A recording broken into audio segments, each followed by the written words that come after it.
ରାଜସୁନାଖେଳା ଗ୍ରାମ ପଞ୍ଚାୟତ ପରିସରରେ ଜାକଟ ବୁଣା ତାଲିମ ଅନୁଷ୍ଠିତ। ନୟାଗଡ଼ ଜିଲ୍ଲା ରଣପୁର ବ୍ଲକ ଅନ୍ତର୍ଗତ ରାଜସୁନାଖେଳା ଗ୍ରାମ ପଞ୍ଚାୟତ ପରିସରରେ ସହକାରୀ ବୟନଶିଳ୍ପର ନିର୍ଦ୍ଦେଶକ ନୟାଗଡ଼ ହରପ୍ରସାଦ ମିଶ୍ରଙ୍କ ଅଧ୍ୟକ୍ଷତାରେ ଜାକଟ ବୁଣା ତାଲିମ ପ୍ରଦାନ ଅନୁଷ୍ଠିତ ହୋଇଯାଇଛି। ଏହି ଶିବିରରେ ମୁଖ୍ୟ ଅତିଥି ଭାବରେ ଓଡ଼ିଶା ବିଧାନସଭାର ବାଚସ୍ପତି ଶ୍ରୀମତୀ ସୁରମା ପାଢ଼ୀ, ସମ୍ମାନିତ ଅତିଥି ଯୁବ ସରପଞ୍ଚ ତଥା ସମାଜସେବୀ ଚିତ୍ତରଞ୍ଜନ ପ୍ରଧାନ ଓ ସମିତି ସଭ୍ୟ ତପନ ପ୍ରଧାନ, ହସ୍ତତନ୍ତ୍ର ଓ ବୟନଶିଳ୍ପର ସଭାପତି ବନଜୋତ୍ସ୍ନା ସିଂ ପ୍ରମୁଖ ଯୋଗ ଦେଇଥିଲେ। ଅତିଥିମାନେ ଜଗନ୍ନାଥଙ୍କ ଫଟୋଚିତ୍ରରେ ଧୂପ, ଦୀପ ଓ ପୁଷ୍ପ ମାଲ୍ୟାର୍ପଣ କରି ସଭା କାର୍ଯ୍ୟ ଉଦ୍ଘାଟନ କରିଥିଲେ। ଏହି ଅବସରରେ POHI ଯୋଜନାରେ ଚୟନ କରାଯାଇଥିବା ଯୋଗ୍ୟ ହିତାଧିକାରୀମାନଙ୍କୁ ତନ୍ତ ଓ ତନ୍ତ ସରଞ୍ଜାମ ବଣ୍ଟନ କରାଯାଇଥିଲା। ଏଥିସହ ମୁଖ୍ୟମନ୍ତ୍ରୀ ବୟନଶିଳ୍ପ ଯୋଜନାରେ ଚୟନ ହିତାଧିକାରୀମାନଙ୍କୁ ମଧ୍ୟ ଚେକ୍ ବଣ୍ଟନ କରାଯାଇଥିଲା। ମୁଖ୍ୟ ଅତିଥି ଶ୍ରୀମତୀ ପାଢ଼ୀଙ୍କ ଦ୍ୱାରା ଟ୍ରେନିଂ ଗୃହର ଉଦ୍ଘାଟନ କରାଯିବା ସହ ସମିତି ଗୃହ ପରିଦର୍ଶନ କରି ବୁଣାକାରଙ୍କ ବସ୍ତ୍ର ଓ ଉତ୍ପାଦକୁ ଭୂୟସୀ ପ୍ରଶଂସା କରିଥିଲେ। ବୁଣାକାରଙ୍କ ପକ୍ଷରୁ CFC ପାଇଁ ଦାବି କରାଯାଇଥିବା ବେଳେ ବୁଣାକାରଙ୍କ ପାଇଁ ନୂତନ ହାଟ ଓ ନୂତନ ଗୃହ ଯୋଗାଇ ଦେବା ପାଇଁ ପ୍ରତିଶ୍ରୁତି ଦେଇଥିଲେ। ଏହି ଟ୍ରେନିଂ ଗୃହରେ ପ୍ରଶିକ୍ଷକ ଆମର ଭୂୟାଙ୍କ ନେତୃତ୍ୱରେ ହିତାଧିକାରୀମାନଙ୍କୁ 4 ମାସ ଟ୍ରେନିଂ ଦେବାର ବ୍ୟବସ୍ଥା କରାଯାଇଛି। ଟ୍ରେନିଂ ସମୟରେ ଷ୍ଟାଇପେଣ୍ଡ ସହ ହିତାଧିକାରୀମାନଙ୍କୁ ଜାକଟ ବୁଣା ଯନ୍ତ୍ର ଯୋଗାଇ ଦେବା ପାଇଁ କୁହାଯାଇଥିଲା। ସଭା କାର୍ଯ୍ୟକୁ ନିରୀକ୍ଷକ ମମତା ବେହେରା ଓ ବୈଷୟିକ ସହାୟକ ସନ୍ତୋଷ କୁମାର ଚାନ୍ଦ ମଞ୍ଚ ପରିଚାଳନା କରିଥିବା ବେଳେ କାର୍ଯ୍ୟାଳୟର ସମସ୍ତ କର୍ମକର୍ତ୍ତାମାନେ ସହଯୋଗ କରିଥିଲେ। ରଣପୁରରୁ ଜିତେନ୍ଦ୍ର ସାହୁଙ୍କ ରିପୋର୍ଟ। ନୟାଗଡ଼ ଜିଲ୍ଲା ହସ୍ତତନ୍ତ ବୁଣାକାର ବିଭାଗ ତରଫରୁ ହରପ୍ରସାଦ ମିଶ୍ର ଏଡିଟି ମୋ ପାଖରେ ଅଛନ୍ତି। ଏଠି ଆଜି ସୁନାଖେଳାଠାରେ ଜାକଟ ବୁଣା ତାଲିମ ଶିବିର ଆୟୋଜନ କରାଯାଇଛି ଏବଂ ଗୋଟିଏ ରାଜସୁନାଖେଳା ବୁଣାକାର ହସ୍ତତନ୍ତ ସମବାୟ ସମିତିର ଭଉଣୀମାନେ ଭାଇମାନେ ସମସ୍ତେ ଏହି ଟ୍ରେନିଂରେ ଆଜିଠୁ ସାମିଲ ହୋଇଛନ୍ତି ଏବଂ ସେମାନଙ୍କୁ ଟ୍ରେନିଂ ଦିଆଯିବ। ଟ୍ରେନିଂ କାଳୀନ ସହାୟତା ରାଶି ଦିଆଯିବ ଏବଂ ତତ୍ସହିତ ଆଜି ଏଠାରେ ଗୋଟିଏ ବୁଣାକାର ମାନଙ୍କର ସମ୍ମିଳନୀ ସଭା ଆୟୋଜନ କରାଯାଇଥିଲା। ଆଖପାଖ ସମସ୍ତ ବୁଣାକାର ସମିତିର ସଦସ୍ୟମାନେ ଆସିଥିଲେ ଏବଂ ମୁଁ କହି ରଖେ ରଣପୁର ନିର୍ବାଚନ ମଣ୍ଡଳୀରେ 16ଟି ହସ୍ତତନ୍ତ ବୁଣାକାର ସମବାୟ ସମିତି ସହିତ ଭିନ୍ନ ଭିନ୍ନ ଜାଗାରେ ପାୱାର ଲୁମ୍ ମଧ୍ୟ ଗଢ଼ି ଉଠିଲାଣି ଏବଂ ଏହି ସମସ୍ତ ବୁଣାକାର ମାନେ କିଭଳି ସରକାରଙ୍କର ପ୍ରତ୍ୟେକ ସହାୟତା କିଭଳି ପାଇପାରିବେ ଏବଂ ତା ସହିତ ପ୍ରତ୍ୟେକ ତାଲିମ ନେଇକରି ନିଜେ ଜଣେ ଦକ୍ଷ ବୁଣାକାର ହିସାବରେ ନିଜର ବୁଣାବୁଣିର ଗୁଣବତ୍ତା ବଢ଼ାଇବା ସହିତ ତାଙ୍କର ଆର୍ଥିକ ରୋଜଗାର ଆହୁରି ଅଧିକ ବଢ଼ିବ, ସେଥିପାଇଁ ଲକ୍ଷ୍ୟ ରହିଛି ଆମର।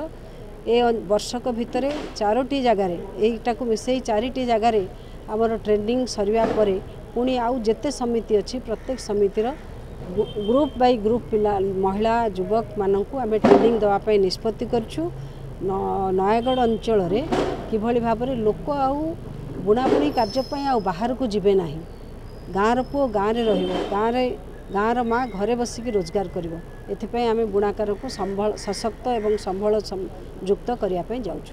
ପରିପ୍ରେକ୍ଷୀରେ ମୁଁ କହି ରଖେ ଆମ ବୁଣାକାରମାନଙ୍କର ଉତ୍ପାଦିତ ଦ୍ରବ୍ୟ ସଠିକ୍ ମୂଲ୍ୟ କିଭଳି ପାଇବ ଏବଂ କମ୍ ଖର୍ଚ୍ଚରେ ସେମାନେ ନିଜ ଅଞ୍ଚଳରେ କିଭଳି ତାର ବିକ୍ରି ବଟା କରିପାରିବେ, ସେଥିପାଇଁ ଅନ୍ୟାନ୍ୟ ଜିଲ୍ଲାରେ କେଉଁ ଜିଲ୍ଲାରେ ଯେଉଁଭଳି ହାଟ ଅଛି, ବୌଦ୍ଧ ହେଉ ବରଗଡ଼ ହେଉ, ଆମର ସେମିତି ନୟାଗଡ଼ ଜିଲ୍ଲାରେ ମଧ୍ୟ ବୁଣାକାରମାନଙ୍କ ପାଇଁ ଏକ ବୁଣାକାର ହାଟ ନିର୍ମାଣ ପାଇଁ ଆମେ ଯୋଜନା ରଖିଛୁ। ଖୁବ୍ କମ୍ ଦିନ ଭିତରେ ବୁଣାକାର ହାଟ ନିଶ୍ଚିତ ଭାବରେ ସ୍ଥାନ ନିର୍ଦ୍ଧାରିତ ହେବ।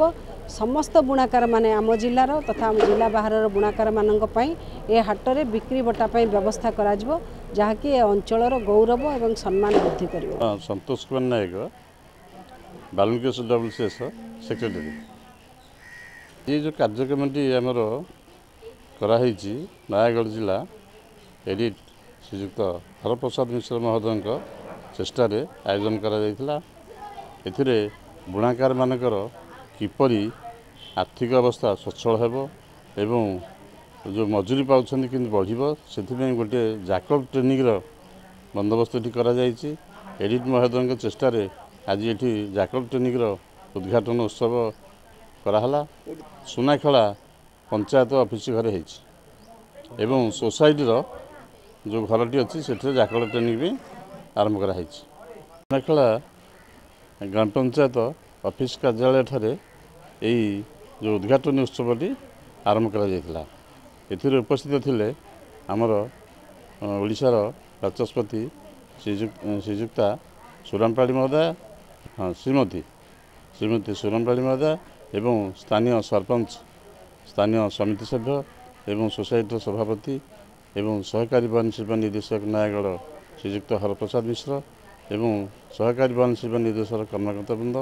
एवं किसी सामाजिक बंधु मैंने एवं सोसाइटीर पाखपाख सोसाइटीर बुणाकार भाई भौणी मैंने उपस्थित थे। यही उद्घाटन उत्सव को सुरमपाढ़ी प्रदीप प्रज्वलन करी उद्घाटन करते एवं ये जो जाकड़ ट्रेनिंग आज उद्घाटन है एथिरे बुणाकार मानकर किपर उन्नति हम मजूरी बढ़ से ही उद्देश्य आमर सहकारी बयन शिल्प निर्देशक बहुत चेष्टा करते। एथिरे 250 पाखापाखि बुणाकारी आमर जोग देते। समस्त सरकार योजना गुड़िक आमर सहकारी बयन शिल्प निर्देशक महोदय बुझाई एवं किसी बुणाकार भाई मान को बुणाकार योजना जो सरकार योजना गुड़िक अच्छी से बयन ज्योति योजना, वार्कसेट योजना, पोई योजना तंत्र उपकरण एवं तंत्र एगुड़िक किसी बंटन करा से मूल्य बाबद चेक बंटन करा आसेसरीज पोही योजना तंत्र उपकरण बंटन करा